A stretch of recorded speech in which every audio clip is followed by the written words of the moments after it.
Hello friends and welcome to another episode of Cycling Insider. In this episode, there's something a little bit different. So you see, recently I got a question about this very interesting hardtail mountain bike from TREK, and it's going to be the TREK MARLIN 7 for the 2023 season. So in this episode, I'm going to give you my buyer's guide for this bike, and at the end, I'm going to tell you, should you just go ahead and buy it, or should you just consider this bike? Let's first talk about who is this bike for.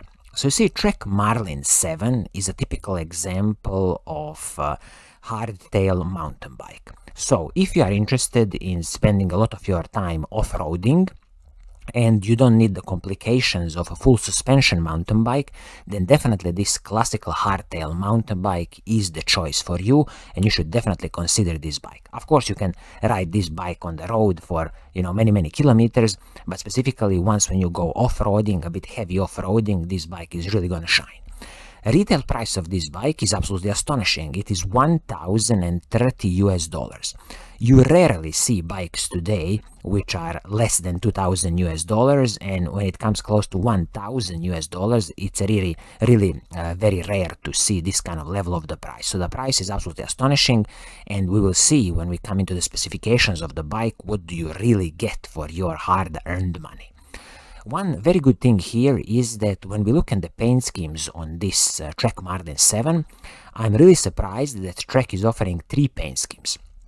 First, there is this they call it nautical navy, or I would just call it a bit of a dark blue with a hint of gray and silver, just a decent paint scheme. And then you have 2 beautiful paint schemes in my opinion. One is this marigold combination with radioactive red, as they call it, so orange, red and black combination, absolutely stunning. And then also this stunning beautiful green combination which TREK calls Miami green, absolutely stunning paint scheme. So definitely it's so impressive to see 3 paint schemes options on the bike which costs retail $1,030. So now let's dive into the specifications of this bike and let's really see what do you get for your hard-earned money. As always, we can kick off with the frame and the fork on this bike. So you see the frame here is an alpha silver aluminum, or as the Brits would say, aluminium frame. So this frame has internal cable routing, and when it comes to aluminium frames from TREK, they still come with their lifetime warranty, and TREK has made aluminium frames for many years. I have ridden some of them many years ago, so definitely they know what they are doing with this aluminium frame. Of course, you can't expect, some kind of carbon fiber frame on a bike that in total costs $1,000, so this aluminium frame, totally fine in my opinion. As I said, a bit of internal cable routing. You will have 135 millimeters hub by 5 millimeters at the back, and at the front it's going to be 100 millimeters by 5 millimeters also. Now let's talk about also the fork on this bike. So you are getting a RockShox Judy fork. So this RockShox Judy fork is a very basic Judy fork, and the main thing to remember here is that this fork is a coil only fork. So there is no air chamber in this fork. Of course, this fork offers you a turnkey lockout on-off control. It is a 9 millimeter axle on this fork. But as I say, it's a very basic RockShox Judy fork with a coil, so just keep that in mind, that if you really want some more smooth ride, you always have to move to the air forks. This fork, of course, is for the 29-inch wheels, which this bike will have. 100 millimeters of travel on this fork. As I said, it's a coil spring with 9 millimeters of axle, and I will just mention here that the maximum rotor size that you can fit on this fork is 185 millimeters. So definitely, a decent fork, but don't expect anything superb out of it. As I said, it is for 29-inch wheels, because this bike in certain sizes, I think starting from size medium already, everything is 29 inches. If you go to some smaller sizes of the frame, then it's going to be 27.5 inches when it comes to the wheel sizes.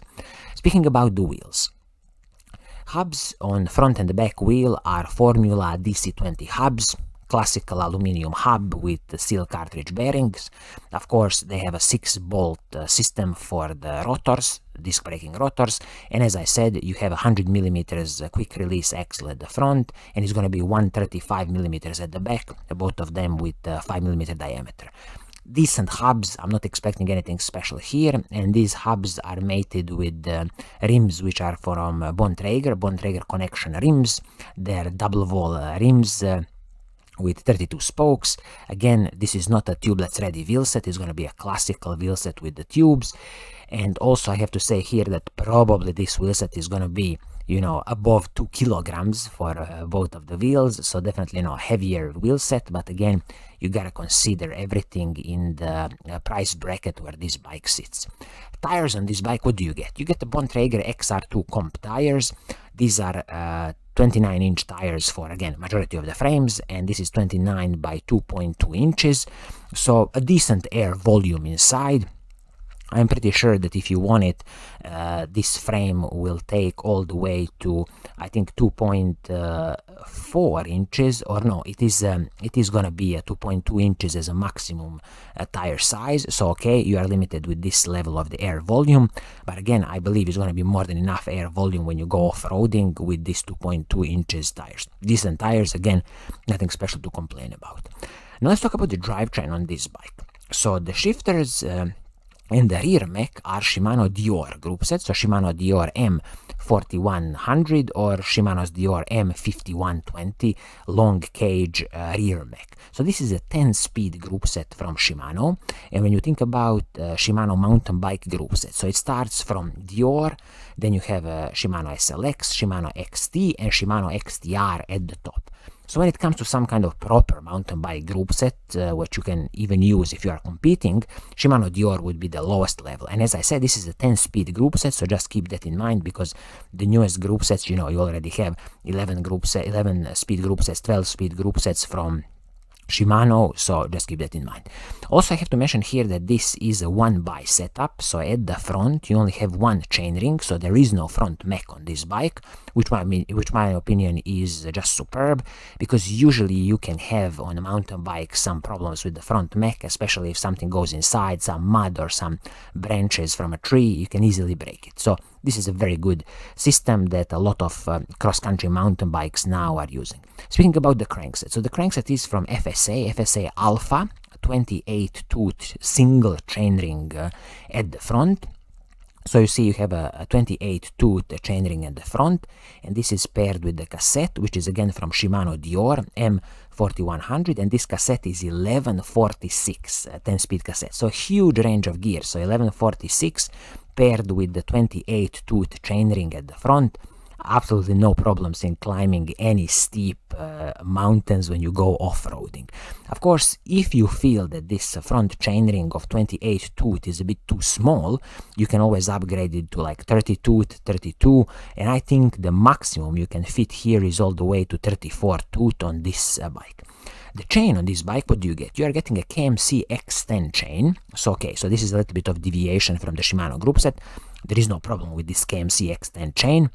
Once when you destroy it, you can again go with the KMC chains. Just make sure it's a 10-speed compatible, or you can use any of the Shimano Dior level chains, which would be 10-speed compatible chains.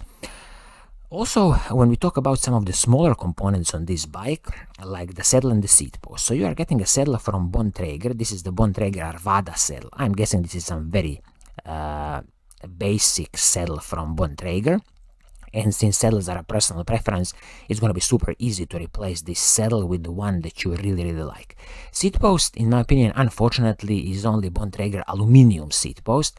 I wish that they have included the carbon fiber seat post, because good carbon fiber seat posts, they don't cost much anymore today. You can find them easily for about $100 US, but it will just soak up some of the smaller road bumps very nicely. So this would be my advice to you. Let's say if you buy this bike, save a bit of money and buy yourself a good carbon fiber seat post. There's a lot of them on the market. You can have a look even from Bontrager carbon fiber seat posts, or you can have a look, for example, Ritchie carbon fiber seat posts.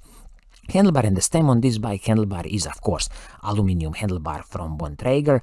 In majority of the sizes it is 720 millimeters, so a nice and wide handlebar, so it's easy to maneuver when you are off-roading. And also the stem is the Bontrager aluminum stem. Absolutely no complaints here.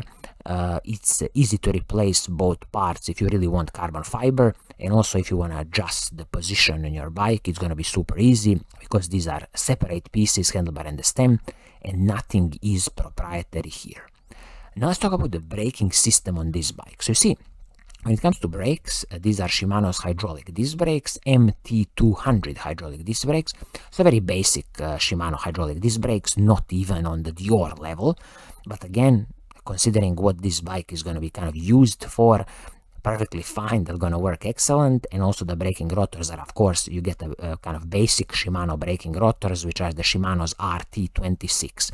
Luckily 160mm braking rotors, front and the back, or in some sizes like large, extra large, it can be also 180mm, which is very good to see in my opinion, because what you want is a stopping power and good heat dissipation. In the future, if you are upgrading a little bit, this is a place where you can always upgrade braking rotors to, for example, Shimano Dior braking rotors, or go even higher, Shimano SLX, because again you will get a bit more better braking performance and heat dissipation. Now when you look at the total weight of this bike in size medium, Trek is claiming 13.5 kilograms.